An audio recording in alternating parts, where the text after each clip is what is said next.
ನಮಸ್ಕಾರ ಆಚಾರ್ಯ. ಗ್ರಹಜಮಹಮಮೇಜಂ ಧೇಜಮಾಮ್ನಾಜಗೇಜಂ ಸದಜಮಸದಜೇಜಂ ಶ್ರೀಸಹಾಜಂ ಭಜೇಜಂ ಅಭ್ರಮಂ ಭಂಗರಹಿತಂ ಅಚಡಂ ವಿಮಲಂ ಸದಾ ಆನಂದತೀರ್ಥಮತುಲಂ ಭಜೆ ತಾಪತ್ರಯಾಪಹಂ ಭವತಿ ಯದನುಭಾವಾತ್ತೇಡಮೂಕೋऽಪಿ ವಾಗ್ಮಿ ಜಡಮತಿರಪಿ ಜಂತುರ್ಜಾಯತೆ ಪ್ರಾಜ್ಞಮೌಲಿಃ सकलवचनचेतो देवता भारती सा मम वचसि निधत्तां सन्निधिं मानसे च मिथ्या सिद्धान्तदुर्ध्वान्तविध्वंसनविचक्षणः जयतीर्थख्यतरनिर्भासतां नो हृदम्बरे अर्थिकल्पितकल्पोऽयं प्रत्यर्थिगजकेसरी व्यासतीर्थगुरुर्भूयादस्मदिष्टार्थसिद्धये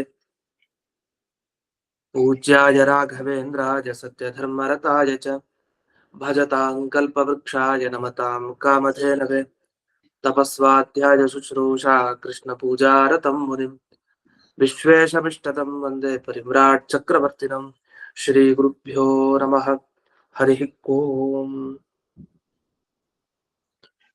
ಈಗ 4ನೇ ಸರ್ಗದಲ್ಲಿ 14ನೇ ಶ್ಲೋಕ ಮುಗಿದಿತ್ತು. ಅಲ್ಲಿ ವ್ಯಾಖ್ಯಾನದಲ್ಲಿ ಕೊನೆಗೊಂದು ವಿಷಯವನ್ನು ಹೇಳಿದ್ರು. ಸಂತಃ ಅಂತ 2 ಶಬ್ದ. ಸಂತಹ ಅನ್ನೋ ಶಬ್ದಕ್ಕೆ ಅರ್ಥ ಬಿಡಿಸಿದ್ರು. ಸಂತಹ ಅಂದ್ರೆ ಎಲ್ಲಾ ವಿದ್ಯೆಗಳಲ್ಲಿ ಪಾರಂಗತರು, ಅವ್ರನ್ನ ಸಂತಹ ಅಂತ ಹೇಳ್ತಾರೆ. ಸಾಮಾನ್ಯವಾಗಿ ಸಂತಹ ಅನ್ನೋ ಶಬ್ದಕ್ಕೆ ಸಜ್ಜನರು ಅಂತ ಅರ್ಥ. ಇನ್ನೊಂದು ಸಂತಹ ಅಂದ್ರೆ ಇರೋರು ಅಂತ ಅರ್ಥ. ಹೀಗೆ ಸಜ್ಜನರು ಅಂತಂದ್ರೇನು? ಎಲ್ಲಾ ವಿದ್ಯೆಯನ್ನ ಪಡೆದವರು ಅಂತವ್ರು ಕೃಷ್ಣನ ದರ್ಶನಕ್ಕೋಸ್ಕರ ಈ ಪಾಂಡವರಿಗೆ ತೊಂದರೆ ಆಗ್ತಾ ಇತ್ತು ಅಂತ ಹೇಳಿ ಅವ್ರನ್ನೆಲ್ಲ ಕರ್ಕೊಂಡ್ ಬರ್ತಾರೆ ಮುನಿಗಳೆಲ್ಲ. ಅಲ್ಲಿ ಕೃಷ್ಣನ್ ಜೊತೆಗಿದ್ದು ಯಾವಾಗ್ಲೂ ಸಂತೋಷದಿಂದ ಇರ್ತಾರೆ ಅಂತ ಹಿಂದೆ ವಿಷಯ ಬಂತು. ಇದಾದ್ಮೇಲೆ ಮುಂದಕ್ಕೆ ಕೃಷ್ಣ ತಾನು ಏನ್ ಮಾಡ್ದ ಅನ್ನೋದನ್ನ ಉಲ್ಲೇಖ ಮಾಡ್ತಾನೆ. 15ನೆಯ ಶ್ಲೋಕ. ಅಕ್ರೂರಂ ಪ್ರೇಷಯಾಮಾಸ ಕೃಷ್ಣೋ ನಾಗಪುರಂ ಪ್ರತಿ ಕುರುಣಾಂ ಅನಯಂ ಜ್ಞಾತ್ವಾ ಧೃತರಾಷ್ಟ್ರಂ ಉವಾಚ ಸಹ.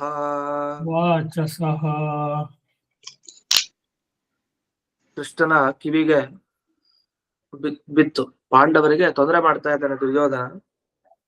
ಯಾಕೆಂದ್ರೆ ಪಾಂಡುರಾಜ ಇರ್ಲಿಲ್ಲ, ಬದುಕಿರ್ಲಿಲ್ಲ. ಆದ್ರಿಂದ ಭೀಮಸೇನ ದೇವರ ಈ ಬಲ ಪರಾಕ್ರಮ ಇದೆಲ್ಲ ನೋಡಿ ಅವನಿಗೆ ಈರ್ಷೆ, ಅಸೂಯ ಜಾಸ್ತಿ ಆಗಿತ್ತು ದುರ್ಯೋಧನನಿಗೆ. ಅದಕ್ಕೆ ಏನೋ ಸಂಚುಗಳನ್ನ ಮಾಡ್ತಾ ಇದ್ರು. ಇದೆಲ್ಲ ಗೊತ್ತಾಯ್ತು ಕೃಷ್ಣನಿಗೆ. ಹಾಗಾಗಿ ಅದನ್ನ ತಿಳ್ಕೊಂಬರ್ಬೇಕು ಅಂತ ಹೇಳಿ ಅಕ್ರೂರನನ್ನ ತಾನು ಕಳಿಸ್ತಾನೆ. ಅದು ತಿಳಿಯೋದಷ್ಟೇ ಉದ್ದೇಶ ಅಲ್ಲ, ಅಲ್ಲಿ ಹೋಗಿ ಧೃತರಾಷ್ಟ್ರನಿಗೆ ಎಚ್ಚರಿಸುತ್ತ ತಾನು ಹಸ್ತಿನಾಪುರಕ್ಕೆ ತಾನು ಕಳಿಸ್ತಾನೆ. ಭಾಗವತಲ್ಲೂ ಕೂಡ ಬಂದಿದೆ ಅಂತ ಇಲ್ಲಿ ಹಿಂದೆ, ಅಂದ್ರೆ ಈ ಶ್ಲೋಕದ ಹಿಂದೆ ಕೊಟ್ಟಿದ್ದಾರೆ. ಪಿತರಿ ಉಪರತೆ ಬಾಲ ಸಹ ಮಾತ್ರ ಸುದುಃಖಿತಾ ಆನೀತ ಸ್ವಪುರಂ ರಾಜ್ಞ ವಸಂತ ಇತಿ ಶುಶ್ರುಮ. ಪಿತರಿ ಉಪರತೆ, ತಂದೆ ಹೋದ್ಮೇಲೆ ಸಹ ಮಾತ್ರ, ತಾಯಿಯ ಜೊತೆಗೆ ಬಾಲಾಹ, ಚಿಕ್ಕ ಮಕ್ಕಳು ಪಾಂಡವರು ಬಹಳ ದುಃಖ ಪಟ್ರು. ಮತ್ತೆ ಆಮೇಲೆ ಈ ಪಟ್ಟಣಕ್ಕೆ ಬಂದು ಅಲ್ಲಿ ದುರ್ಯೋಧನನ ಒಂದು ಕಾಟ ಅಷ್ಟು ಜಾಸ್ತಿ ಆಗಿತ್ತು. ಆಗ ಅಕ್ರೂರಂ ಪ್ರೇಷಯಾಮಾಸ ಕೃಷ್ಣ. ಕೃಷ್ಣ ಏನ್ ಮಾಡ್ದ? ಅಕ್ರೂರನನ್ನ ಕಳಿಸ್ತ. ಎಲ್ಲಿ ಕಳಿಸ್ತ? ನಾಗಪುರ. ನಾಗ ಅಂತಂದ್ರೆ ಆನೆ ಅಂತ ಅರ್ಥ. ಆನೆ ಅನ್ನೋದಕ್ಕೆ ಹಸ್ತಿ ಅಂತ ಸಂಸ್ಕೃತದಲ್ಲಿ ಕರೀತಾರೆ. ಹಾಗಾದ್ರೆ ನಾಗ ಅಂದ್ರು ಒಂದೇ, ಹಸ್ತಿ ಅಂದ್ರು ಒಂದೇ. ಅದನ್ನೇ ಹಸ್ತಿನಪುರ ಅಥವಾ ಹಸ್ತಿಪುರ ಅಂತ ಏನ್ ಕರೀತಾರೆ. ಹಸ್ತಿನಾವತಿ ಪಟ್ಟಣಕ್ಕೆ ಅಕ್ರೂರನ್ನ ಪ್ರೇಷಯಾಮಾಸ, ಕಳುಹಿಸಿದನೆ. ಅಕ್ರೂರ ಅಲ್ಲಿ ತಿಳಿದುಕೊಂಡ ಕುರುಣಾಂ ಅನಯಂ. ಏನ್ ತಿಳ್ಕೊಂಡ? ಕುರುಗಳು ಅಂದ್ರೆ ಈ ದುರ್ಯೋಧನಾದಿಗಳ ಅನಯ. ಅನಯ ಅಂದ್ರೆ ದುರ್ನೀತಿ ಅಂತ ಅರ್ಥ. ನಯ ಅಂದ್ರೆ ನೀತಿ, ಅನಯ ಅಂದ್ರೆ ದುರ್ನೀತಿ. ದುರ್ನೀತಿ ಅಂದ್ರೆ ಅವರು ಏನೇನ್ ಕಿತಾಪತಿ ಮಾಡ್ತಾ ಇದ್ರು ಅದನ್ನೆಲ್ಲ ತಿಳಿದುಕೊಂಡ. ಧೃತರಾಷ್ಟ್ರನನ್ನು ಕುರಿತು ಮಾತಾಡಿದ ಅಂತ ಹೇಳಿ ಮುಂದೆ ಬಂತು. ಇದು ಟಿಪ್ಪಣಿಯಲ್ಲಿ ಅನಯ ಅನ್ನೋ ಶಬ್ದಕ್ಕೆ ದುರ್ನೀತಿ ಅಂತ ಅರ್ಥ ಬರೆದಿದ್ದಾರೆ, ಅದೋ ವಿಶೇಷ. ಇದು ಮಿಕ್ಕಿದ್ದೇನಿಲ್ಲ. ಇದು ಮುಂದೆ ಶ್ಲೋಕಕ್ಕೆ ಹೋಗ್ಬೋದು. 16ನೆಯ ಶ್ಲೋಕ. ತವ ಪುತ್ರಾಃ तव पुत्राः ನ ಸಂತ್ಯೇವ न सन्त्येव ಭೀಮಸೇನಾಗ್ನಿ भीमसेनाग्नि ಅಸ್ಮಿತಾಃ अस्मिताः ಇತ್ಯುಕ್ತ್ವಾ इत्युक्त्वा ಭೀಮಪಾರ್ಥಾಭ್ಯಾಂ भीमपार्थाभ्याम् ಸಹಿತಃ सहितः ಪ್ರಯಯೌ ಪುರೀಂ. प्रययौ पुरीम्. ಧೃತರಾಷ್ಟ್ರ ಅಂತ ಹೇಳಿ ಸಂಬೋಧನೆ ಮಾಡ್ತಾ ಇದ್ದಾನೆ. ಹೇ ಧೃತರಾಷ್ಟ್ರ, ಸ್ವಲ್ಪ ಕೇಳಿಸ್ಕೊ ಇಲ್ಲಿ ಅಂತ. ಏನು, ನಿನ್ನ ಮಕ್ಕಳು ಈಗಾಗಲೇ ಭೀಮಸೇನ ದೇವರಿಂದ ಎಲ್ಲ ಸುಟ್ಟೋಗಿದ್ದಾರೆ ಅಂತ ಹೇಳ್ತಾರೆ. ಧೃತರಾಷ್ಟ್ರನಿಗೆ ಹೇಗಾಗ್ಬೇಡ, ಅವ್ನಿಗೆ ಬೇರೆ ಕಣ್ಣು ಕಾಣಿಸಲ್ಲ. ಇವ್ ನೋಡಿದ್ರೆ ಅಕ್ರೂರ ಹೇಳ್ತಾ ಇದ್ರೆ ಬಹಳ ವಿಶ್ವಾಸ ಪಾತ್ರ ಅಕ್ರೂರ, ಅವ್ನ್ ಸುಮ್ನೆ ಹೇಳಲ್ಲ. ಆಗ್ಲೇ ಸುಟ್ಟ ಹಾಗೆ ಆಯ್ತು ಅಂತ ಹೇಳ್ತಾನೆ. ಇಷ್ಟು ಹೇಳೋದು ಕೂಡಲೇ ಧೃತರಾಷ್ಟ್ರನ ಭಾವನೆ ಹೇಗಿತ್ತು ಅಂತ ಯೋಚನೆ ಮಾಡಲ್ಲ. ಯಾಕಂದ್ರೆ ಅವ್ನಿಗೆ ಗೊತ್ತಾಗ್ಬೇಕು ಅವ್ನ ಮಕ್ಳು ಮಾಡಿದ ತಪ್ಪು ಅಂತ. ಸೀದಾ ಈ ಅಕ್ರೂರ ತಾನು ಭೀಮ ಮತ್ತೆ ಈ ಅರ್ಜುನನ ಜೊತೆಗೆ ಮಥುರಾ ಪಟ್ಟಣಕ್ಕೆ ತಾನು ಬರ್ಲಿಕ್ಕೆ ಸಜ್ಜಾಗ್ತಾನೆ, ಹೊರಡ್ತಾನೆ. ನಮ್ಗೆ ಆಶ್ಚರ್ಯ ಅನ್ಸೋದು, ಇನ್ನೂ ಅವರೆಲ್ಲ ಇದ್ದಾರೆ, ದುರ್ಯೋಧನಾದಿಗಳೆಲ್ಲ. ಮತ್ತೆ ಭೀಮಸೇನ ಆಗ್ಲೇ ಸುಟ್ಟಾಕಿದಾನೆ ಅಂತ ಯಾಕೆ ಹೀಗೆ ಹೇಳ್ತಾ ಇದಾರೆ ಅಂದ್ರೆ, ಮುಂದಂತೂ ಸುಟ್ಟಾಕೋದ್ ನಿಶ್ಚಿತ, ಹಾಗಾಗಿ ಈಗ ಇಲ್ವೇ ಇಲ್ಲ ಅಂತ ಹೇಳ್ಬಿಡೋದು. ಏನಂದ್ರೆ, ಯಾವಾಗ ಇದು ಮುಂದೆ ಸಾಯೋದ್ ನಿಶ್ಚಿತನೋ ಅಂತ ವಸ್ತುಗಳು ಈಗಲೇ ಇಲ್ಲ ಅಂತಾನೆ ಹೇಳುತ್ತೆ. ಆತರ ಪ್ರಯೋಗಗಳಿದೆ. ಈಗ ಕೃಷ್ಣ ತಾನು ವಿಶ್ವರೂಪ ದರ್ಶನ ಮಾಡಿಸ್ದ ಅರ್ಜುನನಿಗೆ, ಆಗ್ಲೇ ತಾನು ತೋರಿಸ್ದ ಇವರೆಲ್ಲ ನನ್ನ ಮೃತ್ಯು ಮುಖದಲ್ಲಿ ಬಿದ್ದು ಬಿಟ್ಟಿದ್ದಾರೆ ಆಗ್ಲೇ, ಮುಂದಿನವರೆಲ್ಲ ಅಂತ. ಅದರಿಂದ ಯಾವ್ದು ಭಾವಿ ಕಾಲದಲ್ಲಿ ನಿಶ್ಚಯವಾಗಿ ನಡೆಯುತ್ತೋ ಅದನ್ನ ಈಗಲೇ ಹೇಳ್ಬಿಡೋದು. ಅದು ಇಲ್ಲ ಅಂತ ಒಂದ ಇದ್ರೆ ಬರ್ತಾರೆ ಅಂತ ಹೇಳೋದು, ಒಂದ ಇಲ್ಲ ಅಂದ್ರೆ ಇಲ್ಲ ಅಂತಾನೆ ಹೇಳ್ಬಿಡೋದು. ಇದನ್ನ ಇಲ್ಲಿ ಟಿಪ್ಪಣಿಯಲ್ಲಿ ಬರ್ತಿದ್ದಾರೆ. ಮೊದಲನೇ ಟಿಪ್ಪಣಿಯಲ್ಲಿ ಎರಡನೇ ಲೈನು, ನಾಶಸ್ಯ ನಿಶ್ಚಿತತ್ವ ಅವಿದ್ಯಮಾನ ಏವ ಇತ್ಯರ್ಥ. ಅವರ ನಾಶ ನಿಶ್ಚಿತ, ಆದ್ರಿಂದ ಅವ್ರು ಇಲ್ವೇ ಇಲ್ಲ ಅಂತ. ಹಾಗೆ ಇಲ್ಲಿ ಭೀಮಸೇನ ಅಗ್ನಿಭಸ್ಮಿತಾಹ, ಸುಟ್ಟೋಗಿದ್ದಾರೆ ಅಂದ್ರೆ ಇಲ್ಲಿ ಬೆಂಕಿ ಯಾವುದು ಸುಟ್ಟಿರೋ ಬೆಂಕಿ ಇದೆ, ಭೀಮಸೇನ ದೇವರೇ ಬೆಂಕಿ. ಆ ಬೆಂಕಿ ಮುಂದೆ ಸುಡ್ಲಿಕ್ಕಿದೆ ಅಂತ ಭವಿಷ್ಯವಾಣಿ ಈಗ್ಲೇ ಹೇಳಾಯ್ತು. ಇಷ್ಟನ್ನ ಅಕ್ರೂರ ಏನ್ ವಿಷಯ ಮುಟ್ಟಿಸ್ಬೇಕು ಅಷ್ಟನ್ನ ಮುಟ್ಟಿಸಿ ಇಬ್ಬರ ಜೊತೆಗೆ ಈ ಕಡೆ ಮಥುರಾ ಪಟ್ಟಣಕ್ಕೆ ಬಂದಿದ್ದಾರೆ. ಇಲ್ಲಿ ಒಂದು ಪಾಠ ಭೇದ ಇದೆ ಅಂತ ಹೇಳ್ತಾರೆ ಈ ಶ್ಲೋಕದಲ್ಲಿ. ಕೊನೆಯಲ್ಲಿ ಏನೇನಿದೆ, ಸಹಿತ ಪ್ರಯಜವು ಪುರೀಂ ಅಂತ ಇದೆಯಲ್ಲ, ಅಲ್ಲಿ ಸಹಸ ಪ್ರಯಜವು ಪುರೀಂ ಅಂತ ಇದೆ. ಸಹಿತ ಒಂದು, ಇನ್ನೊಂದು ಸಹ ಪ್ರಯಜವು ಪುರೀಂ ಅಂತ. ಈ ಸಹ ಅಂತ ಮಾಡಿದಾಗ ಅದು ಕರ್ತೃಪದ ಅಂತ ಅರ್ಥ. ಅದೇ ಸಹ ಅಂದ್ರೆ ಅಕ್ರೂರ ಅಂತ ಆ ಪಕ್ಷದಲ್ಲಿ ಅರ್ಥ ಅಷ್ಟೇ. ಇದು ಬಿಟ್ರೆ ಏನ್ ವ್ಯತ್ಯಾಸ ಇಲ್ಲ. ಅದು ಸಹಿತ ಅನ್ನೋದ್ರ ಬದಲು ಸಹ ಹಾಕೊಂಡಿದ್ದಾರೆ. ಇದು ಸಹ ಅಂತ ಪದ. ಯಾರು ಹೊರಟ್ರು ಅಂತ ಗೊತ್ತಾಗ್ಲಿಲ್ಲ ಇಲ್ಲಿ. ನಿನ್ನ ಮಕ್ಕಳು ಬದುಕೆ ಇಲ್ವೇ ಇಲ್ಲ, ಎಲ್ಲ ಸುಟ್ಟು ಹೋಗಿದ್ದಾರೆ ಅಂತ ಹೇಳಿ ಭೀಮ ಮತ್ತೆ ಅರ್ಜುನರ ಜೊತೆಗೆ ಮಥುರಾ ಪಟ್ಟಣಕ್ಕೆ ಬಂದ. ಯಾರು ಬಂದ ಅದು ಗೊತ್ತಾಗಿಲ್ಲ. ಅದಕ್ಕೋಸ್ಕರ ಸಹ ಅಂದ್ರೆ ಹಿಂದೆ ಶ್ಲೋಕದಲ್ಲಿ ಬಂದಲ್ಲ ಅಕ್ರೂರ, ಅವನು ಹೊರಟಿದ್ದಾನೆ ಅಂತ ಅರ್ಥ ಅಂತ. ಈ ಪಾಠದಲ್ಲಿ ಅದೊಂದು ಸ್ವಾರಸ್ಯ. ಸಹ ಸಪ್ರಜಯವು ಪುರೀಂ ಅಂತ ಇದು ಇನ್ನೊಂದು ಪಾಠ. ಇದಾದ್ಮೇಲೆ ಇದನ್ನೇ ಮಹಾಭಾರತ ತಾತ್ಪರ್ಯದಲ್ಲಿ ಮಧ್ವಾಚಾರ್ಯರು ವರ್ಣಿಸಿದ್ದಾರೆ ಅಂತ ಶ್ಲೋಕಗಳನ್ನು ಕೊಟ್ಟಿದ್ದಾರೆ. 201ನೇ ಪೇಜಿನಲ್ಲಿ ಈ ಶ್ಲೋಕ ಎಲ್ಲ ಮುಗಿತಾ ಬರ್ತಾ ಮುಂದಿನ ಶ್ಲೋಕ ಹಿಂದಕ್ಕೆ ಕೊಟ್ಟಿದ್ದಾರೆ. ಇತ್ತಂ ಸಮಸ್ತ ಕುರುಮಧ್ಯ ಉಪಾತ್ತ ವಾಕ್ಯೋ ರಾಜಾಪಿ ಪುತ್ರ ವಶಗೋ ವಚನಂ ಜಗಾದ. ಎಲ್ಲಾ ಕೌರವರ ಮಧ್ಯದಲ್ಲಿ ಈ ಅಕ್ರೂರನ ಮಾತನ್ನ ಏನ್ ಕೇಳ್ದ ಧೃತರಾಷ್ಟ್ರ, ಆಗ ಏನ್ ಮಾತಾಡ್ತಾನೆ ಧೃತರಾಷ್ಟ್ರ, ಮಕ್ಕಳ ವ್ಯಾಮೋಹ ಜಾಸ್ತಿ ಆಗ್ಬಿಟ್ಟಿದೆ. ಮಕ್ಕಳ ಬಗ್ಗೆ ಹೇಳಿದ್ರು ಕೂಡ ಪುತ್ರ ವ್ಯಾಮೋಹ. ಅದಕ್ಕೋಸ್ಕರ ಏನ್ ಮಾತಾಡ್ತಾನೆ, ಸರ್ವಂ ವಶೇ ಭಗವತೋ ನವಯಂ ಸ್ವತಂತ್ರ. ಅವಾಗ ಒಂದು ಮಾತು ಬರುತ್ತೆ, ಏನು, ಎಲ್ಲಾ ನಾವು ದೇವ್ರ ವಶದಲ್ಲಿದ್ದೀವಿ, ನಾವೇನ್ ಸ್ವತಂತ್ರ ಅಲ್ಲ.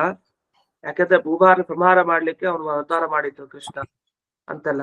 ಸತು ಯಾದವೋಸ್ಯ ಜ್ಞಾತ್ವಾ ಮನೋಸ್ಯ ಕಲುಷಂ ತವ ನೈವ ಪುತ್ರಾಹ ಇತ್ಯುಚಿವ. ಯಾವಾಗ ಈ ಪುತ್ರ ವಶನಾಗಿರುವಂತಹ ಧೃತರಾಷ್ಟ್ರನಿಗೆ ಇಂಥ ಮಾತುಗಳೆಲ್ಲ ಇದೆ, ಆಗ ಎಲ್ಲ ಕೇಳ್ಕೊಂಡು ಆಯ್ತು, ಇನ್ನ ಅಂದ್ರೆ ಭಗವಂತನ ಬಾಯಿ ಒಳಗಡೆ ಇವರೆಲ್ಲ ಸೇರ್ಲೇಬೇಕು, ಅಂದ್ರೆ ಮೃತ್ಯುವಿನ ಮುಖಕ್ಕೆ ಎಲ್ಲ ಹೋಗ್ಲೇಬೇಕು ಇವರು. ಇಷ್ಟೆಲ್ಲ ಮಾತನ್ನು ಕೇಳಿದಾಗ ಅವನ ಮನಸ್ಸಿನ ಈ ಒಂದು ಕಲುಷ ಭಾವನೆ ಏನಿದೆ, ಅಂದ್ರೆ ಮನಸ್ಸೆಲ್ಲ ಕಲ್ಮಶ ಆಗ್ಬಿಟ್ಟಿದೆ. ಅದನ್ನೆಲ್ಲ ತಿಳ್ಕೊಂಡು ಸಿಟ್ಟು ಬಂದ್ಬಿಡ್ತಾ ಅಕ್ರೂರನಿಗೆ, ನಿನ್ನ ಮಕ್ಕಳು ಬರಕೆ ಎಲ್ಲ ಹೋಗು ಅಂತ. ನಿನ್ ಮಕ್ಕಳು ಇಲ್ವೇ ಇಲ್ಲ ಅಂತ ಇಟ್ಕೋ ಅಂತ ಹೇಳಿ ತಾನು ತನ್ನ ಪಾಡಿಗೆ ಮರುತ್ತನಯ ಮತ್ತೆ ಅರ್ಜುನನ ಜೊತೆಗೆ ಅಂತ. ಮರುತ್ತನಯ ವಾಯುದೇವರ ಪುತ್ರ ಭೀಮಸೇನ ಮತ್ತೆ ಅರ್ಜುನನ ಜೊತೆಗೆ ತಾನು ಸ್ವಕೀಯಾಂಪುರಿಂ ಪ್ರಾಯ ತನ್ನ ಪಟ್ಟಣಕ್ಕೆ ಇದು ಬಂದ ಅಂತ. ಸ್ವಕೀಯಾಂಪುರಿಂ ಅಂತಂದ್ರೆ ಮಥುರಾ ಪಟ್ಟಣಕ್ಕೆ ಅಕ್ರೂರ ಬಂದಿತ್ತು ಅಂತ ಅಭಿಪ್ರಾಯ. ಅದೇ ಮಧ್ವಾಚಾರ್ಯರ ಈ ತಾತ್ಪರ್ಯ ಶ್ಲೋಕಗಳು ಹೇಗಿವೆ ಅಂದ್ರೆ ಹಾಗೆ ಅದು ಕಥೆಯನ್ನ ಹೇಳ್ಬೇಕಾದ್ರೆ ಅಷ್ಟೇ ಸರಳವಾದ ಸಂಸ್ಕೃತವನ್ನು ಬಳಸ್ಕೊಂತ ಹೋಗ್ತಾರೆ. ಆ ಶ್ಲೋಕ ಓದ್ತಾ ಅರ್ಥ ಆಗ್ಬಿಡುತ್ತೆ. ಅದನ್ನ ಸುಲಭ, ಅದನ್ನ ಕಷ್ಟ ಪಡ್ಬೇಕಾಗಿಲ್ಲ. ಆದ್ರೆ ನಿರ್ಣಯ ಕೊಡ್ಬೇಕಾದ್ರೆ ಯಾವ ಕಥಾ ಭಾಗಕ್ಕೆ ಎಲ್ಲಿ ಉತ್ತರವನ್ನ ಕೊಟ್ಟಿದ್ದಾರೆ ಯಾವ ಪ್ರಶ್ನೆಗೆ ಅಂತ ಗಮನಿಸ್ಬೇಕಲ್ಲಿ, ಅದೊಂದು ವಿಶೇಷ. ಇನ್ನು ಮುಂದೆ ಈ ಅಕ್ರೂರ ಯಾವಾಗ ಭೀಮಾರ್ಜುನರ ಜೊತೆಗೆ ಮಥುರೆಗೆ ಹೋದ ಅಲ್ಲಿ ಏನ್ ಮಾಡ್ದ ಅನ್ನೋದನ್ನು ಮುಂದಿನ ಶ್ಲೋಕ ತಿಳಿಸ್ತಾ ಇದೆ. 12ನೆಯ ಶ್ಲೋಕ. ಪೂಜಯಂತೌ ಹರಿಂ ಪಾರ್ಥೌ ಪೂಜಿತೌ ಸರ್ವಯಾದವೈಃ ಊಷತುಃ ಸುಚಿರಂ ತತ್ರ ಭಕ್ತಿ ಜ್ಞಾನ ಅಮೃತಾಶನೌ ಪೂಜಯಂತೌ ಹರಿಂ ಪಾರ್ಥೌ. ಮಥುರಾ ಪಟ್ಟಣಕ್ಕೆ ಹೋದಾಗ ಅಲ್ಲಿ ಎಲ್ಲಾ ಯಾದವರು ತಾವು ಪೂಜೆ ಮಾಡ್ತಾ ಇದ್ದಾರೆ. ಯಾರಿಗ್ ಪೂಜೆ ಮಾಡ್ತಾ ಇದ್ದಾರೆ? ಭೀಮಾರ್ಜುನರಿಗೆ. ಅಂದ್ರೆ ಭೀಮಾರ್ಜುನರು ಬಂದು ಕೂಡಲೇ ಎಲ್ಲಾ ಯಾದವರಿಗೆ ಸಂತೋಷ ಆಯ್ತು. ಇಂಥ ಭೀಮಾರ್ಜುನರು ಹೇಗಿದ್ರು? ಭಕ್ತಿ ಜ್ಞಾನ ಅಮೃತ ಅಶನೌ. ದಿವ್ಸ ಇವ್ರು ಅಮೃತ ತಿಂತಾನೇ ಇದ್ರು. ಯಾವ ಅಮೃತವನ್ನ ಈ ಭೀಮಾರ್ಜುನರು ತಿಂತಾ ಇದ್ರು ಅಂದ್ರೆ, ತಿಂತಾ ಇರೋದು ಅಂದ್ರೆ ಅಮೃತ ಸೇಚನ ಆಗಿರುವಂತ ಭೋಜನ ಅಥವಾ ಅಮೃತವನ್ನ ಕುಡಿಯೋದು, ಎರಡು ಅರ್ಥದಲ್ಲಿ ಬರುತ್ತೆ. ಒಂದ ಕುಡಿಯೋದು, ಒಂದ ತಿನ್ನೋದು. ಈ ಭಕ್ತಿ ಮತ್ತೆ ಜ್ಞಾನ ಇದೇ ಅಮೃತ, ಇನ್ಯಾವುದಲ್ಲ. ಅಂದ್ರೆ ದೇವರ ಮೇಲೆ ಭಕ್ತಿ, ದೇವರ ಬಗೆಗಿನ ಜ್ಞಾನ, ಇದನ್ನ ಸದಾ ತುಂಬಿಕೊಂಡಿದ್ರು ತಮ್ಮ ಮನಸ್ಸಿನಲ್ಲಿ, ದೇಹದಲ್ಲಿ ಅಂತ ಅರ್ಥ. ಹೀಗೆ ದೇಹವಿಡೀ ಭಕ್ತಿ, ದೇಹವಿಡೀ ಜ್ಞಾನ, ಈ ತರ ಇತ್ತು. ಅಷ್ಟು ಪವಿತ್ರವಾದ ದೇಹ ಈ ಭೀಮ ಮತ್ತೆ ಅರ್ಜುನರಿಗೆ. ಇವರು ಹರಿಂ ಪಾರ್ಥೌ ಪೂಜಿತವು. ಅದೇ ಭಗವಂತನ ಹತ್ರನೇ ಅನೇಕ ಕಾಲ ಅಲ್ಲಿ ವಾಸ ಮಾಡ್ಕೊಂಡಿದ್ರು, ಕೃಷ್ಣನನ್ನ ನೋಡ್ತಾ. ಹಾಗಾದ್ರೆ ಮಥುರಾ ಪಟ್ಟಣಕ್ಕೆ ಬಂದಿದ್ದಾರೆ, ಕೃಷ್ಣನ ಸೇವೆ ಇವರೆಲ್ಲ ಮಾಡಿದ್ದಾರೆ ಅಂತ ಇಷ್ಟು ಈ ಶ್ಲೋಕದ ಅಭಿಪ್ರಾಯ. ಇಲ್ಲಿ ಊಷತುಹು ಅಂತ ಒಂದು ಪದ ಬಂದಿದೆ. ಆ ಊಷತುಹು ಅನ್ನೋ ಪದಕ್ಕೆ ಏನರ್ಥ ಅಂದ್ರೆ ವಾಸಂ ಚಕ್ರುಹು, ಅಲ್ಲಿ ವಾಸ ಮಾಡ್ಕೊಂಡಿದ್ರು ಅಂತ. ಅದನ್ನ ಊಷತುಹು ಅನ್ನೋ ಶಬ್ದ ಹೇಳ್ತಾರೆ. ಅದು ಹೇಗಿದ್ರು? ಇವರು ಕೃಷ್ಣನ ಪೂಜೆ ಮಾಡ್ತಾ ಇದ್ದಾರೆ, ಇವರು ಕೃಷ್ಣನ್ ಪೂಜೆ ಮಾಡ್ತಾ ಇದ್ದಾರೆ ಭೀಮಾರ್ಜುನರು. ಇವರ ಪೂಜೆಯನ್ನ ಮಿಕ್ಕ ಯಾದವರು ಮಾಡ್ತಾ ಇದ್ದಾರೆ. ಈ ತರದ ಸ್ಥಿತಿ ಅಂತೂ ಪ್ರತಿಯೊಬ್ಬರು ಪರಸ್ಪರ ಸತ್ಕಾರವನ್ನು ಮಾಡ್ಕೊಳ್ತಾ ಇದ್ದಾರೆ. ಇಲ್ಲಿ ಪಾರ್ಥ ಅನ್ನೋ ಒಂದು ಶಬ್ದ ಬಂತು. ಈ ಪಾರ್ಥ ಅನ್ನೋ ಶಬ್ದವನ್ನ ಹಿಂದೆ ನಾನು ಹೇಳಿದಂತೆ ಕೇವಲ ಅರ್ಜುನನಲ್ಲಿ ಪಾರ್ಥ ಶಬ್ದ ಅಲ್ಲ, ಪೃಥೆಯ ಮಕ್ಕಳಿಗೆಲ್ಲ ಪಾರ್ಥ ಅಂತ ಕರೀತಾರೆ. ಪೃಥೆ ಅಂದ್ರೆ ಯಾರು? ಕುಂತಿಯ ಮಕ್ಕಳು ಅಂತಂದ್ರೆ ಬರೀ ಅರ್ಜುನ ಮಾತ್ರ ಆಗಲ್ಲ, ಎಲ್ರಿಗೂ ಪಾರ್ಥರು ಅಂತಾನೆ ಕರೆಯೋದು. ಅದಕ್ಕೆ ಪಾರ್ಥವು ಅಂತ ಹೇಳಿ ದ್ವಿವಚನ, ಇಬ್ರು ಅಂತ ಇಲ್ಲಿ ಹಾಕಿದ್ದಾರೆ, ಭೀಮ ಮತ್ತೆ ಅರ್ಜುನ. ಅಲ್ಲ, ಪೃಥ ಅಂತ ಅವಳಿಗೆ ಹೇಗೆ ಎಲ್ಲಿ ಹೆಸರಿದೆ? ಅದಕ್ಕೇನ ಪ್ರಮಾಣ ಇದೆ ಅಂದ್ರೆ ವಾಯುಪುರಾಣದಲ್ಲಿ ಬರುತ್ತೆ ಈ ವಿಷಯ. ಅದನ್ನ ಇಲ್ಲಿ 203ನೇ ಪೇಜ್ ಇದೆಯಲ್ಲ, ಅದ್ರ ಹಿಂದಕ್ಕೆ ಕೊಟ್ಟಿದ್ದಾರೆ, ಅಲ್ಲಿಂದ ಶುರು ಆಗುತ್ತೆ. ಕುಂತಿಗೆ ಪೃಥ ಅನ್ನೋ ಹೆಸರಿದೆ. ಎಲ್ಲಿ?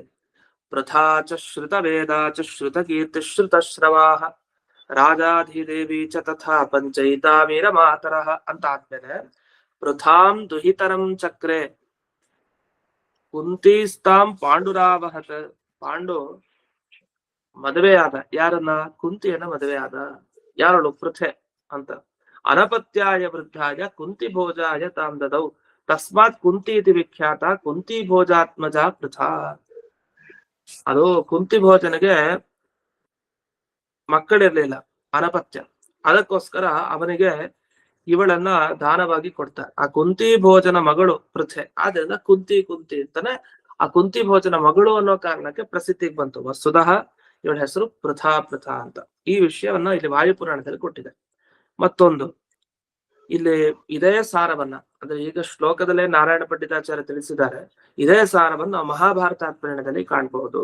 ಅಂದ್ರೆ ಈ ನಾರಾಯಣ ಪಂಡಿತಾಚಾರ್ಯರ ಗ್ರಂಥ ಆಚಾರ್ಯ ತಾತ್ಪರ್ಯ ಬಿಟ್ಟು ಹೋಗಿಲ್ಲ. ಈ ಕಡೆ ಸಂಗ್ರಹ ರಾಮಾಯಣ ಕೃತಿ ಏನಿದೆ, ತಮ್ಮದೇ ಕೃತಿ, ಆ ಕೃತಿಯಲ್ಲಿ ಈ ರಾಮಾಯಣದ ಭಾಗ ಏನಿತ್ತು ಅದನ್ನು ಬಿಟ್ಟು ಹೋಗಿಲ್ಲ.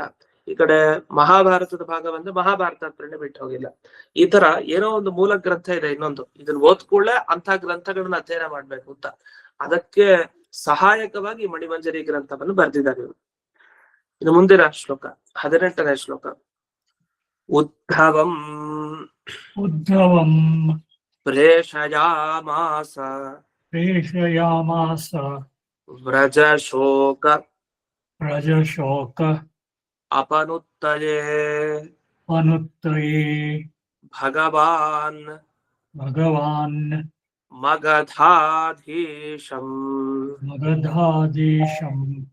ಪುನರಭ್ಯರ್ಥಯತ್ ಯುಧಿ. ಭಗವಾನ್ ಅಂದ್ರೆ ಕೃಷ್ಣ ನಂದಗೋಕುಲದ ಜನರಿಗೆ ದುಃಖ ಆಗ್ಬಿಡಿದೆ, ಆ ದುಃಖ ಪರಿಹಾರ ಮಾಡ್ಬೇಕು. ಯಾಕಂದ್ರೆ ಸುಮಾರು ದಿವಸ ಇವನು ಇಲ್ಲೇ ಇದ್ದಾನೆ, ಆ ಕಡೆ ಪ್ರಯಾಣ ಮಾಡ್ಲೇ ಇಲ್ಲ. ಅಲ್ಲಿನ ಜನರಿಗೆಲ್ಲ ಏನೋ ಬಹಳ ದುಃಖ ಆಗಿದೆ. ದುಃಖ ಪರಿಹಾರಕ್ಕೋಸ್ಕರ ಉದ್ಧವರನ್ನ ಕಳಿಸ್ತಾನೆ ಕೃಷ್ಣ, ಎಲ್ಲೇ ನಂದಗೋಕುಲಕ್ಕೆ. ಉದ್ಧವರು ಬರ್ತಾರೆ, ಬಂದಾಗ ಅಲ್ಲಿ ವ್ಯಾಮೋಹಿತರಾಗ್ಬಿಡ್ತಾರೆ ಎಲ್ರು, ಕೃಷ್ಣನೇ ಬಂದಿದ್ದಾರೆ ಅಂತ. ಯಾಕಂದ್ರೆ ತುಂಬಾ ವಿರಹ ಅವ್ರಿಗೆ, ಕೃಷ್ಣ ಇನ್ನೂ ಬಂದಿಲ್ಲ ಅಂತ. ಅದು ಅವನ ವಸ್ತ್ರವನ್ನು ಕೊಟ್ಟು ಕಳ್ಸಿರ್ತಾನೆ ಯಾರಿಗೆ, ಉದ್ಧವನಿಗೆ ಕೃಷ್ಣ. ಆ ಉದ್ಧವರು ಅದೇ ತರ ವೇಷ ಹಾಕೊಂಡ್ ಬರ್ತಾರೆ. ಅದೇ ತರ ಅಂದ್ರೆ ಕೃಷ್ಣನ್ ತರನೇ ವೇಷ ಅಲ್ಲ, ಕೃಷ್ಣನ್ ವಸ್ತ್ರ ಹಾಕೊಂಡ್ ಬರ್ತಾರೆ ಅಷ್ಟೇ. ಉದ್ಧವರು ಕೂಡ ಬಹಳ ಸುಂದರ. ಅವ್ರ ಕೃಷ್ಣನ್ ವಸ್ತ್ರ ಸಂಪರ್ಕ ಬಂದ್ರೆ ಅದು ಕೃಷ್ಣನ್ ತರನೇ ಕಾಣ್ತಾ ಇದೆ ಅವ್ರಿಗೆ. ಅಷ್ಟು ಕಾಯ್ತಾ ಇದ್ರು ಕೃಷ್ಣ ಬರ್ಲಿ ಅಂತ. ಇಂಥ ಉದ್ಧವರನ್ನ ಆ ಕಡೆ ಕಳಿಸಿದಾನೆ. ಈ ಕಡೆ ಜರಾಸಂಧನ ಮತ್ತೆ ಯುದ್ಧಕ್ಕೆ ಬಂದ. ಆ ಮತ್ತೆ ಯುದ್ಧಕ್ಕೆ ಬಂದ ಜರಾಸಂಧನನ್ನ ಅಭ್ಯರ್ಥಯತ್ ಮತ್ತೆ ಚೆನ್ನಾಗಿ ಬಿಡಿಸಿದ್ದಾನೆ. ಭಗವಾನ್ ಕೃಷ್ಣ ಟಿಪ್ಪಣಿಯಲ್ಲಿ ಬರೀತಾರೆ, ವ್ರಜ ಅನ್ನೋ ಶಬ್ದಕ್ಕೆ ಗೋಕುಲ ಅಂತ, ಗೋಕುಲಕ್ಕೆ ವ್ರಜ ಅಂತ ಕರೀತಾರೆ. ಇನ್ನು ಶೋಕ, ಯಾರ ದುಃಖ ನಿಜವಾಗಿ ಆ ಗೋಕುಲದಲ್ಲಿದ್ರೆ ಈ ನಂದಗೋಪಾದೇಹೆ, ನಂದಗೋಪರಿಗೆಲ್ಲ ದುಃಖ ಇದೆ. ಏನು? ಆತ್ಮವಿಯೋಗ ಜನಿತಸ್ಯ, ಮಗನ ವಿಯೋಗ ಆಗಿದೆ, ಮಗ ದೂರದಲ್ಲಿದ್ದಾನೆ, ತಂದೆ ತಾಯಿ ಈ ಕಡೆ ಇದ್ದಾರೆ, ನಿಜವಾಗ ಅವ್ರಿಗೆ ದುಃಖ. ಆ ದುಃಖ ಪರಿಹಾರ ಮಾಡ್ಲಿಕ್ಕೋಸ್ಕರ ಉದ್ಧವ ಅಂತ ಒಬ್ಬ ಯಾದವ ಅಂತ ಅರ್ಥ ಇಲ್ಲಿ ಬಿಡಿಸ್ತಾರೆ. ತನ್ನಾಮಾನಂ ಯಾದವಂ ಪ್ರೇಷಯಾಮಾಸ, ಕಳುಹಿಸಿದ. ಎಲ್ಲಿ ಕಳುಹಿಸಿದ? ವ್ರಜಂ ಪ್ರತಿ ಅಂತ ಶ್ಲೋಕದಲ್ಲಿ ಇಟ್ಕೊಳ್ಳಿ. ನಂದಗೋಕುಲಕ್ಕೆ ಕಳಿಸಿದಾನೆ. ಮಗಧಾಧೀಶಂ, ಅಧೀಶ ಯಾರು? ಮಗಧಾಧಿಪತಿ ಜರಾಸಂಧ ಅಂತ ಅರ್ಥ. ಆ ಜರಾಸಂಧನನ್ನ ಯುದ್ಧದಲ್ಲಿ ಪೀಡಿಸಿದ. ಇಷ್ಟು ಇಲ್ಲಿನ ಅರ್ಥ. ಇನ್ನು ಮುಂದೆ ಇಲ್ಲಿ ಮಹಾಭಾರತ ಪ್ರೇಣಿದ ಶ್ಲೋಕಗಳನ್ನ ಮತ್ತೆ ಕೊಟ್ಟಿದ್ದಾರೆ. ಅಲ್ಲಿ ಗರ್ಗ ಸಂಹಿತ ಅಂತ ಒಂದು ಕೊಟ್ಟಿದ್ದಾರೆ, ಅದನ್ನ ನೋಡೋಣ. ಮಹಾಭಾರತ ಪ್ರೇರಣೆ ನಾವು ಮುಂದೆ ನೋಡ್ತೀವಿ, ಓದ್ತೀವಿ. ಇಲ್ಲಿ ಔಪಗವಿ ಅಂತ ಒಂದು ಶಬ್ದ ಬಳಸ್ತಾರೆ ಮಹಾಭಾರತ ಪ್ರೇರಣೆದಲ್ಲಿ. ಉಪಗುವಿನ ಮಗ ಔಪಗವಿ ಅಂತ ಅಂದ್ರೆ ಉದ್ಧವ ಅಂತ ಅರ್ಥ. ಉದ್ಧವರು ಯಾರ ಮಗ? ಉಪಗುವಿನ ಮಗ ಔಪಗವಿ ಅಂತ ಉದ್ಧವರು ಕರೀತಾರೆ. ಅದೊಂದು ಅಪರೂಪದ ಶಬ್ದವನ್ನ ಇಲ್ಲಿ ತಾತ್ಪರ್ಯದಲ್ಲಿ ಬಳಸಿದ್ದಾರೆ. ಇದಾದ್ಮೇಲೆ ಮುಂದೆ ಅಲ್ಲಿ ಜರಾಸಂಧನ ಬಗ್ಗೆ ಹೇಳ್ತಾ ಗರ್ಗ ಸಂಹಿತೆ ಅಂತ ಒಂದು ಅಲ್ಲಿ ಭಾಗವತದ ಶ್ಲೋಕವನ್ನು ಉಲ್ಲೇಖ ಮಾಡಿದ್ದಾರೆ. ಅಲ್ಲಿ ಅಯಾದವಿ ಮಹಿಂ ಕರ್ತು ಮುದ್ಯತೋ ಭೂನ್ ಮಹಾಬಲಃ. ಈ ಜರಾಸಂಧನ ಮನಸ್ಥಳ ಏನಿತ್ತು ಅಂದ್ರೆ ಭೂಮಿಯಲ್ಲಿ ಒಬ್ಬ ಯಾದವನು ಇರಬಾರ್ದು ಅಂತ, ಉಳಿಬಾರ್ದು. ಆ ತರದ ಒಂದು ಚಿಂತನೆ ಇತ್ತು ಅವನಲ್ಲಿ. ಅದಕ್ಕೆ ಅವನೇನ್ ಮಾಡ್ದ? ಅಕ್ಷೌಹಿಣಿಭಿ ವಿಂಶತ್ಯ ತಿಸ್ರಭಿ ಅಂದ್ರೆ 23 ಅಕ್ಷೌಹಿಣಿ ಸೇನೆ ತಗೊಂಡ್ ಬಂದ ಮಥುರಾ ಪಟ್ಟಣಕ್ಕೆ. ಅಂತ ಬಲಿಷ್ಠ ಜರಾಸಂಧ. ಅದಕ್ಕೋಸ್ಕರ ಪ್ರತಿ ಸರಿ ಅವ್ನು ಕರ್ಕೊಂಬರ್ಲಿ ಅಕ್ಷೌಹಿಣಿ ಸೇನೆ ಅಂತಾನೆ ಕೃಷ್ಣನ್ಗೆ ಆಸೆ ಇತ್ತು. ಯಾಕೆ ಅವ್ರು ದುಷ್ಟರೆಲ್ಲ ಕರ್ಕೊಂಬರ್ತಾನೆ, ಅದೆಲ್ಲ ಸಂಹಾರ ಮಾಡಿ ಮತ್ ಕಳ್ಸೋಣ, ಇವನ ಹತ್ರ ಎಷ್ಟೆಷ್ಟು ಜನ ಇದ್ರು ಎಲ್ಲಾರು ಬರ್ಲಿ ಅಂತ. ಯಾಕಂದ್ರೆ ಒಮ್ಮೆನೆ ಆಗ್ಬಿಟ್ರೆ ಅವರೆಲ್ಲ ಅಲ್ಲೇ ಉಳ್ಕೊಂಡ್ಬಿಡ್ತಾರೆ ಅಂತ. ಇದು ಕೃಷ್ಣನ ನೀತಿ ಇತ್ತು. ಹಾಗಾಗಿ ಅವನು ಪ್ರತಿ ಸಲಿ ಜರಾಸಂಧನನ್ನ ಕರೆಸ್ಕೊಳ್ಳೋ ಹಾಗೆ ಮಾಡ್ಕೊಳ್ಳೋದು, ಅವರನ್ನ ಪೀಡಿಸೋದು ಮತ್ತೆ ಕಳ್ಸೋದು, ಇದನ್ನ ಮಾಡ್ತಾ ಇದ್ದ. ಇಷ್ಟೊತ್ತಿಗೆ ಒಬ್ಬ ಶೃಗಾಲ ವಾಸುದೇವ ಅಂತ ಒಬ್ಬ ಬರ್ತಾರೆ. ಅವನು ಶೃಗಾಲ ವಾಸುದೇವ ಇದೆ, ಶೃಗಾಲ ಅಂತ ಇದೆ. ಇವನನ್ನ ಸಂಹಾರ ಮಾಡ್ಬೇಕಾಗಿದೆ. ಇವನನ್ನ ಸಂಹಾರ ಮಾಡ್ಬೇಕು. ಯಾಕೆಂದ್ರೆ ಅವನೇನ್ ಮಾಡ್ತಾ ಇದ್ದ ಅಂದ್ರೆ ನಾನೇ ದೇವ್ರು ಅನ್ಕೊಂಡು ಓಡಾಡ್ತಾ ಇದ್ದ. ನಾನು ದೇವ್ರೆ, ನಾನು ಕೃಷ್ಣನ್ಗೂ ನನ್ಗೂ ಏನು ವ್ಯತ್ಯಾಸ ಇಲ್ಲ ಅಂತ. ಯಾವತ್ತು ದೇವರು ನಾವು ಬೇರೆ ಬೇರೆ, ನಾವೇ ದೇವ್ರ ತರ ಆಡ್ಲಿಕ್ಕೆ ಹೋದ್ರೆ ದೇವ್ರು ಹೇಗ್ ಶಿಕ್ಷೆ ಕೊಡ್ತಾನೆ ಅನ್ಲಿಕ್ಕೆ ಇದೇ ಒಂದು ಪ್ರಮಾಣ. 19ನೇ ಶ್ಲೋಕ. ಸಸೃಗಾಲಾಧಿಪಂ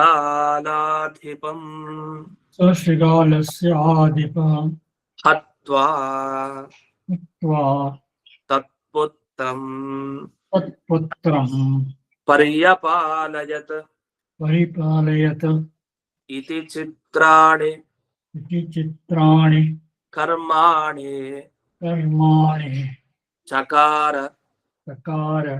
ಪುರುಷೋತ್ತಮಃ ಪುರುಷೋತ್ತಮಃ ಸಹ ಅಂದ್ರೆ ಆ ಕೃಷ್ಣ ಶೃಗಾಲಾಧಿಪಂ, ಆ ಶೃಗಾಲಾಧಿಪ, ಶೃಗಾಲ ವಾಸುದೇವ ಅಂತ ಪ್ರಸಿದ್ಧ ಏನಿದ್ದಾನೆ, ಶೃಗಾಲ ಅಂತ ಇತಿ ಅಧಿಪೋ ರಾಜ ಅಂದ್ರೆ ಈ ಕರವೀರಪುರಾಧೀಶ ಅಂತ ಕರೀತಾರೆ ಅವರನ್ನ. ಕರವೀರ ಪಟ್ಟಣಕ್ಕೆ ಅಧಿಪ ಆ ಶೃಗಾಲ ವಾಸುದೇವ. ಆ ಶೃಗಾಲ ವಾಸುದೇವನನ್ನ ತಾನು ಕೊಂದಿದ್ದಾನೆ. ಕೊಂದು ಪಟ್ಟಾಭಿಷೇಕ ಮಾಡ್ಬೇಕಲ್ಲ, ಕರವೀರಪುರ ನೋಡ್ಕೊಳ್ಳೋರು ಯಾರು ಮುಂದಕ್ಕೆ ಅಂದ್ರೆ ಅವನ ಮಗ ಶಕ್ರದೇವ ಅಂತ ಅವನ ಹೆಸರು. ಆ ಶಕ್ರದೇವನನ್ನ ಪಟ್ಟಾಭಿಷೇಕ ಮಾಡಿದ್ದಾನೆ, ಅಂದ್ರೆ ರಾಜ್ಯವನ್ನ ಕೊಟ್ಟು. ಇಂಥ ಪುರುಷೋತ್ತಮನಾದ ಕೃಷ್ಣ ಹೀಗೆ ಬೇಕಾದಷ್ಟು ಆಶ್ಚರ್ಯಕರವಾದ ಕೆಲಸಗಳನ್ನ ಮಾಡಿದ್ದಾನೆ. ಅಂದ್ರೆ ಇವನ ಉದ್ದೇಶ ಏನು ಸ್ಪಷ್ಟ ನಮಗೆ. ಕೃಷ್ಣ ತಾನು ಬೇರೆಯವರನ್ನ ಕೊಂದು ತಾನು ರಾಜ್ಯ ಕಬಳಿಸ್ಕೊಳ್ಬೇಕು ಅಂತ ಬಯಸ್ತವನಲ್ಲ, ಅದ್ ಬೇಕಾಗೂ ಇಲ್ಲ ಅವನಿಗೆ. ಬೇರೆಯವ್ರ ತರ ರಾಜನಲ್ಲ ಅವನು. ಅವನು ಯಾರು ದುಷ್ಟರೋ ಅವರನ್ನ ಸದೆ ಬಡಿತಾನೆ, ಕೊನೆಗೆ ಆ ಮಗನನ್ನೇ ಕೊಡಿಸ್ತಾನೆ. ಈಗ ಈ ಉಗ್ರಸೇನ ಮತ್ತೆ ಈ ಕಂಸರನ್ನ ಕೊಂದ ಉಗ್ರಸೇನನ್ನ ಪಟ್ಟಾಭಿಷೇಕ ಮಾಡಿಸ್ತಾನೆ. ಹಾಗೆ ಶೃಗಾಲ ವಾಸುದೇವನ ಕೊಂದ ಅವನ ಮಗ ಶಕ್ರದೇವನನ್ನ ಕೂಡಿಸ್ತಾನೆ. ಒಂದ್ ಕಡೆ ತಂದೆ ಒಳ್ಳೆಯವನ ಅವನನ್ನ ಕೂಡಿಸ್ತಾನೆ, ಮಗನನ್ನ ಸಾಯಿಸಿ. ಇನ್ನೊಂದ್ ಕಡೆ ಏನ್ ಮಾಡ್ದ, ತಂದೆ ದುಷ್ಟ, ಮಗ ಒಳ್ಳೆಯವನು, ತಂದೆಯನ್ನು ಸಾಯಿಸ್ದ, ಮಗನನ್ನ ಕೂಡಿಸ್ದ. ಹಾಗಾಗಿ ತಾನ್ ರಾಜ್ಯ ಅನುಭವಿಸೋದು ಕೃಷ್ಣನ ತಾತ್ಪರ್ಯ ಅಲ್ಲ. ಅದೇ ದುಷ್ಟರು ರಾಜ್ಯಭಾರ ಮಾಡ್ಬಾರ್ದು, ಒಳ್ಳೆಯವರು ರಾಜ್ಯಭಾರ ಮಾಡ್ಬೇಕು ಅಂತ ಉದ್ದೇಶ. ಇದಕ್ಕೋಸ್ಕರ ಹೀಗೆ ಮಾಡ್ದ. ಅದರಿಂದ ಇವನ ಒಂದು ಚರಿತ್ರೆಗಳೇನಿದೆ ಅದು ಚಿತ್ರಾಣಿ ಕರ್ಮಾಣಿ, ಪ್ರತಿಯೊಂದು ಕೂಡ ಚಿತ್ರ ವಿಚಿತ್ರ ಆಶ್ಚರ್ಯ ಅಂತದನ್ನ ಮಾಡ್ತಾ ಹೋಗ್ತಾರೆ. ಇಲ್ಲಿ ಇದರ ವಿವರಣೆಯನ್ನೆಲ್ಲ ಮಾಡಿದ್ದಾರೆ. ಶೃಗಾಲ ಅಂತಂದ್ರೆ ಅದೇ ಕರವೀರ ಅಂತ ಅರ್ಥ, ಕರವೀರಾಧಿಪ ಅಂತ ವರ್ಣನೆ ಮಾಡಿದ್ದಾರೆ. ಅವನ ಮಗನ ಹೆಸರು ಶಕ್ರದೇವ ಅಂತ ಅವನ ಹೆಸರು.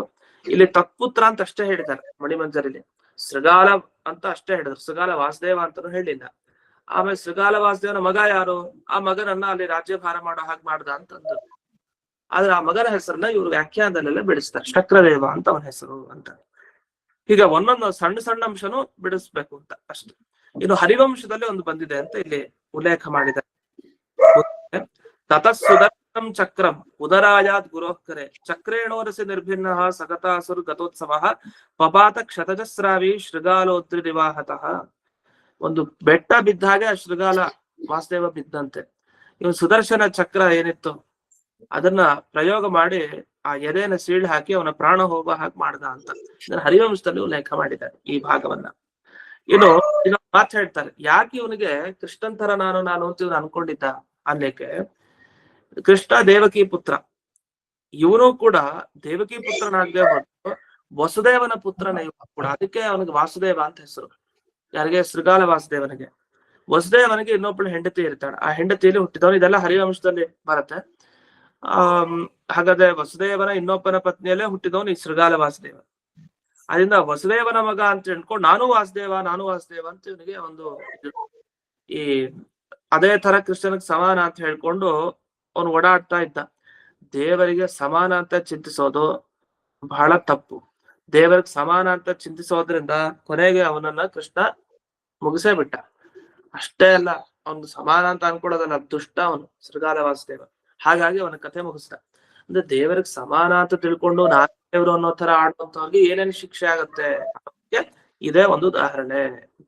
ಇದಾದ್ಮೇಲೆ ಮುಂದಿನ ಶ್ಲೋಕ 20ನೇದು.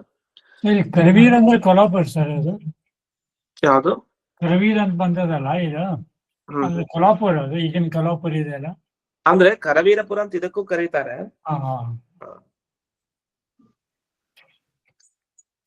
ಸರಿ. ಇನ್ನು 20ನೇ ಶ್ಲೋಕ. ಭೀಷ್ಮಕಸ್ಯ ಸುತಾಂ ದೇವೀಂ ರುಕ್ಮಿಣೀಂ ಅವಹತ್ತತಃ ವಿಜ್ಞಾನ ಆನಂದರೂಪಿಣ್ಯಾ ಸರೇ ಮೇ ರಮಯಾತಯಾ. ಇನ್ನು ರುಕ್ಮಿಣಿ ವಿವಾಹ ಪ್ರಸಂಗ. ತತಃ ಸಹ, ಇದೆಲ್ಲ ಆದ್ಮೇಲೆ ಕೃಷ್ಣ ಭೀಷ್ಮಕ ಸುತ, ಭೀಷ್ಮಕ ರಾಜನ ಮಗಳು ಯಾರು, ರುಕ್ಮಿಣೀಂ ದೇವಿ ಅವಹತ, ರುಕ್ಮಿಣಿ ದೇವಿನ ಮದುವೆ ಆದ. ಆ ರುಕ್ಮಿಣಿ ದೇವಿ ಜೊತೆ ವಿಹಾರ ಮಾಡ್ದ. ಯಾಕಂದ್ರೆ ರುಕ್ಮಿಣಿ ಏನ್ ಸಾಮಾನ್ಯ ಅಲ್ಲ, ಸಾಕ್ಷಾತ್ ರಮಯಾತಯ, ರಮಾದೇವಿ ಲಕ್ಷ್ಮೀ ದೇವಿನೇ. ಅವಳು ವಿಜ್ಞಾನ ಆನಂದ ರೂಪಿಣ್ಯ. ಅವಳ ರೂಪ ಎಂಥದ್ದು ಅಂದ್ರೆ ಜ್ಞಾನಾನಂದ ಸೇರಿಸಿ ಮಾಡಿದ ರೂಪ ಅವಳದು. ಅವಳ ದೇಹನು ಜ್ಞಾನಾನಂದ ಸೇರಿಸಿ ಮಾಡಿದ ದೇಹ. ಭಗವಂತನಂತೂ ಜ್ಞಾನಾನಂದ ಸೇರ್ಕೊಂಡು ಆಗಿದ್ದೇ ದೇಹ. ಇಂಥ ಈ ಎರಡು ದೇಹಗಳು ವಿಹಾರ ಮಾಡ್ತಾ ಇತ್ತು. ಇಲ್ಲಿ ವಿಜ್ಞಾನ ಅಂತ ಒಂದು ಶಬ್ದ ಬಂತು, ಅದನ್ನ ಇವರು ವಿವರಿಸ್ತಾರೆ. ಅದ್ರ ಮುಂಚೆ ಈ ಭೀಷ್ಮಕ ರಾಜ ಅಂತ ಬಂತಲ್ಲ, ಭೀಷ್ಮಕ ಅಂದ್ರೆ ಇವನ್ ಯಾವ ದೇಶಕ್ಕೆ ಅಧಿಪತಿ? ವಿದರ್ಭ ದೇಶಕ್ಕೆ ಅಧಿಪತಿ ಯಾರು? ಭೀಷ್ಮಕ. ಇನ್ನು ವಿಜ್ಞಾನ ಅನ್ನೋ ಶಬ್ದಕ್ಕೆ ಏನರ್ಥ? ಅಂಥ ಜ್ಞಾನ ಇತ್ತ ರಮೆಯಲ್ಲಿ? ಈಗ ಜ್ಞಾನಕ್ಕೂ ವಿಜ್ಞಾನಕ್ಕೂ ವ್ಯತ್ಯಾಸ ಇದೆ. ಇಲ್ಲಿ ವಿಜ್ಞಾನ ಅಂದ್ರೆ ಏನು ಅಂದ್ರೆ ಈಶಾತ್ ಅನ್ಯತ್ರ ಅನಾಲೋಚನೆ ಬೇ ಸರ್ವ ವಿಷಯಕಂ ಜ್ಞಾನಂ ಅಂತ ಅರ್ಥ.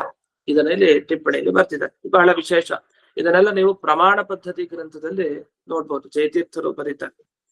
ಅಂದ್ರೆ ಒಂದು ಮಣಿಮಂಜರಿ ಗ್ರಂಥ, ಆದ್ರೆ ಇದರಲ್ಲಿ ಪ್ರಮಾಣ ಪದ್ಧತಿ ಇತ್ಯಾದಿಗಳ ವಿಷಯವನ್ನು ಅನುಸಂಧಾನ ಮಾಡ್ಕೊಬೇಕು ನಾವು ಅಂತ ಟಿಪ್ಪಣಿಕಾರ ತಿಳಿಸ್ತಾರೆ.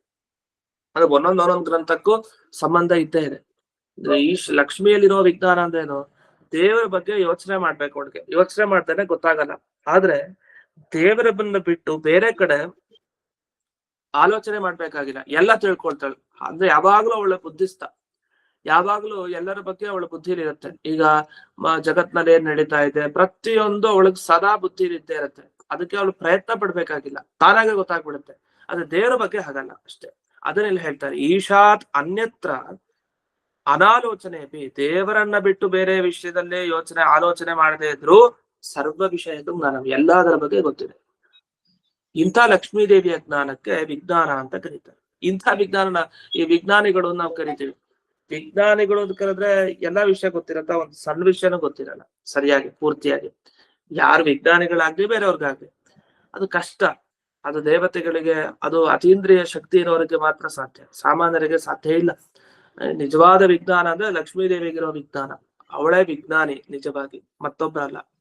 ಇದು ಆನಂದಶ್ಚ, ಆನಂದ ರೂಪ, ಅದಕ್ಕೆ ಯಥಾಶ್ರುತವಾಗಿ ಅರ್ಥ, ಬೇರೇನು ಅರ್ಥ ಇಲ್ಲ. ಮತ್ ಇಲ್ಲೇ ಏನು ವಿಶೇಷ ಅಂದ್ರೆ ಇನ್ನೊಂದು ಪಾಠ ಇದೆ ಮಣಿಮಂಜರಿಯ ಈ ಶ್ಲೋಕದಲ್ಲೇ, ಭೀಷ್ಮಕಸ್ಯ ಸುತಾಂ ದೇವಿ ಅಂತ ಇದೆ. ಈ ಪಾಠದಲ್ಲಿ ಭೀಷ್ಮಕಸ್ಯ ಸುತಾಂ ದೇವಃ ಅಂತ ಇದೆ, ದೇವಿ ಬದಲು ದೇವಃ ಅಂತಿದೆ. ಅಲ್ಲಿ ದೇವಃ ಅಂದ್ರೆ ಕೃಷ್ಣ ಅಂತ ಅರ್ಥ. ಕೃಷ್ಣ ರುಕ್ಮಿಣಿಯನ್ ಮದುವೆ ಆದ ಅಂತ ಒಂದರ್ಥ, ಅಥವಾ ದೇವಿಯಾದ ರುಕ್ಮಿಣಿಯನ್ನ ಕೃಷ್ಣ ಮದುವೆ ಆದ ಅಂತ ಅರ್ಥ. ಒಟ್ಟು ಒಂದೇ ಅರ್ಥ ಬರುತ್ತೆ. ದೇವಾದೇವಿ ಅನ್ನೋದ್ರಲ್ಲಿ ಮಾತ್ರ ಇದೆ ಶ್ಲೋಕದಲ್ಲಿ ವ್ಯತ್ಯಾಸ ಇದೆ. ಇನ್ನು ಮುಂದಕ್ಕೆ ಹೀಗೆ ಅನೇಕ ಈ ಸೆವಂತಕಮಣಿ ಪ್ರಸಂಗ ಆಗ್ಬಹುದು, ಜಾಂಬವತಿ ವಿವಾಹ ಪ್ರಸಂಗ ಆಗ್ಬಹುದು, ಅದನ್ನೆಲ್ಲ ಮುಂದಕ್ಕೆ ಹೇಳ್ತಾರೆ. ಮತ್ತು ಇಲ್ಲಿಯವರೆಗೆ ನಾವು ರುಕ್ಮಿಣಿ ಪ್ರಸಂಗದವರೆಗೆ ಕೇಳಿದೀವಿ. ಇನ್ನು ಮುಂದಕ್ಕೆ ನಾವು ಮುಂದಿನ ವಾರದ ಪಾಠದಲ್ಲಿ ಮುಂದಿನ ಶ್ಲೋಕಗಳನ್ನು ನೋಡೋಣ ಅಂತ ಹೇಳ್ತಾ ಇಂದಿನ ಪಾಠವನ್ನ ಅಸ್ಮದ್ ಗುರುವಂತರ್ಗತ ವ್ಯಾಸತೀರ್ಥ ಗುರುವಂತರ್ಗತ ಭಾರತೀಯ ರಮಣ ಮುಖ್ಯ ಪ್ರಾಣಾಂತರ್ಗತ ಶ್ರೀವನ್ಮೂಲ ಗೋಪಾಲಕೃಷ್ಣನಿಗೆ ಅರ್ಪಣೆಯನ್ನು ಮಾಡ್ತೇನೆ. ಶ್ರೀಕೃಷ್ಣ ಧನ್ಯವಾದಗಳು. ಹರೇ ಕೃಷ್ಣ. ಧನ್ಯವಾದ ಗುರುಗಳೇ.